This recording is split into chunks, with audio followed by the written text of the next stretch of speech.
Bonjour et bienvenue dans notre nouvelle émission Impact Live. C'est pour moi une joie de vous retrouver autour de la parole de Dieu, la Bible, qui est une parole de vie. C'est mon sujet aujourd'hui. J'aimerais vous parler de la parole de vie. Il y a dans la Bible la parole qui a le pouvoir de nous donner la vie. L'évangile, c'est vraiment un message de vie. C'est un message qui peut changer notre cœur, changer notre existence, mais aussi changer notre destinée. Dieu est capable de nous placer sur une trajectoire tout à fait nouvelle où nous allons faire l'expérience d'une abondance sur le plan spirituel, d'une plénitude, parce que Dieu vient pour changer notre vie intérieure, il vient pour nous transformer.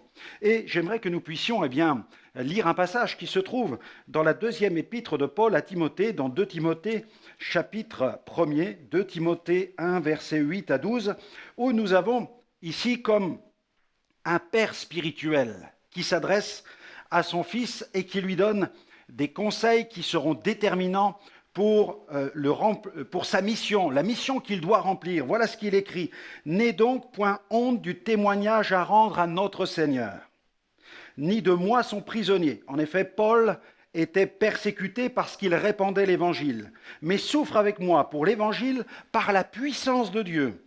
Dieu qui nous a sauvés et nous a adressé une sainte vocation, c'est-à-dire un appel, non à cause de nos œuvres, mais selon son plan, c'est-à-dire il écrit son propre dessein, et selon la grâce qui nous a été donnée en Jésus-Christ avant les temps éternels, et qui a été manifestée maintenant par la venue de notre Sauveur Jésus-Christ, qui a réduit la mort, regardez ce que ce passage déclare, qui a réduit la mort à l'impuissance et a mis en évidence la vie et l'immortalité par l'Évangile, en effet, puisque Jésus est ressuscité, il a triomphé de la mort, il est vivant, son message est un message de vie, et c'est un message qui proclame l'immortalité pour ceux qui placent toute leur confiance en Jésus, le Sauveur du monde, le Roi des rois, le Seigneur des seigneurs. Alléluia! Oui, Jésus est vivant. Jésus vit, et parce qu'il vit, il peut donner la vie avec un grand V à notre vie. Allez, je vous propose de marquer tout de suite une pause musicale, une pause célébration, en écoutant le groupe Horizon qui chante justement ce chant intitulé « Tu vis, tu vis ». Allez, on les écoute et on se retrouve dans quelques instants.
Merci au groupe Horizon pour ce chant qui proclame qu'il est vivant. Jésus est vivant. Oui Seigneur, tu vis. Et parce que tu vis, tu vas donner la vie à notre vie.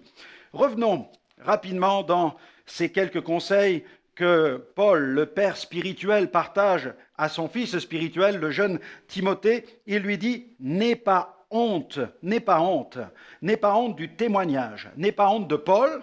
Déjà, n'aie pas honte de ton père spirituel et n'aie pas honte non plus de Jésus, puisque Paul et Timothée, ensemble, servent le même Seigneur.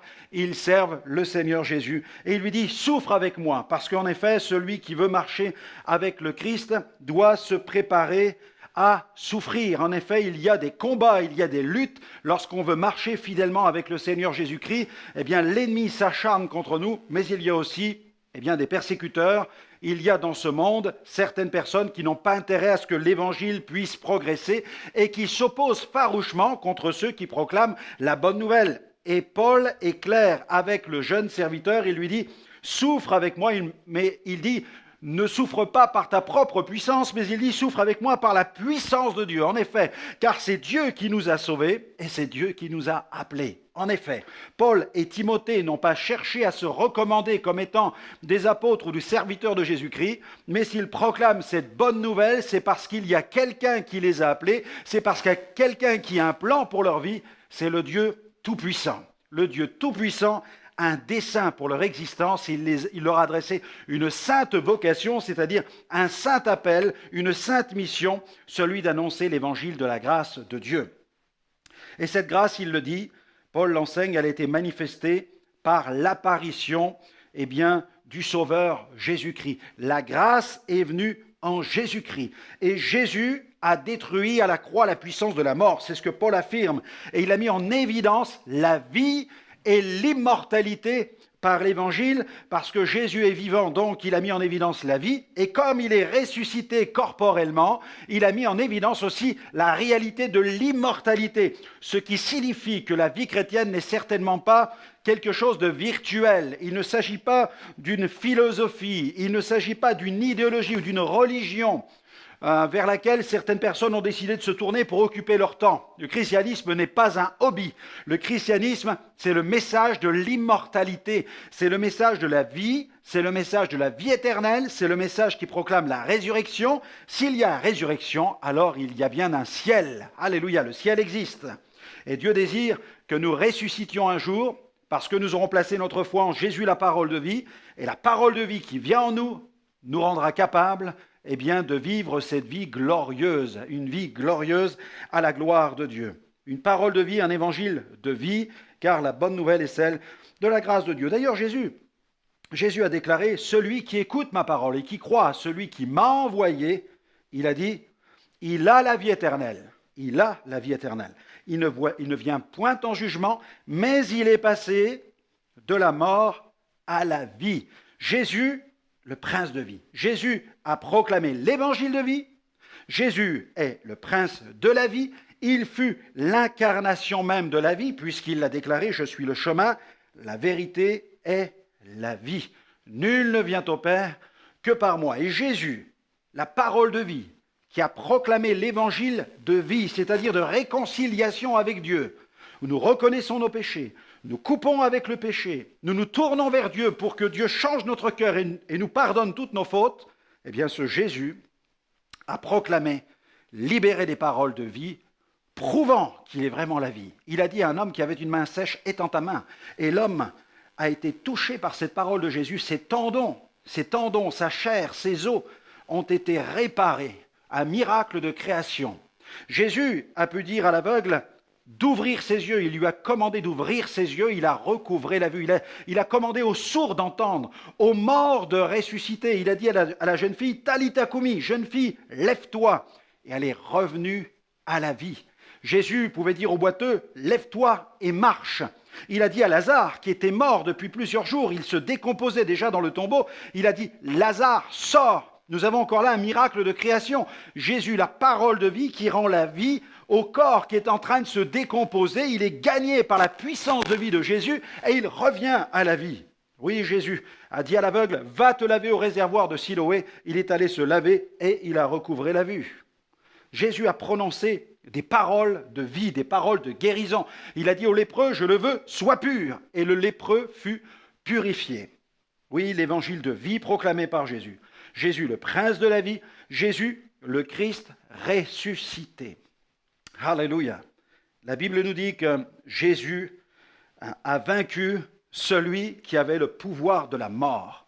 Le diable a été vaincu à la croix. La Bible déclare cela. Il a dépouillé les dominations, les autorités, les puissances. Il les a livrées publiquement en spectacle, triomphant d'elles par la croix. C'est imaginé comme une forme d'épouvantail.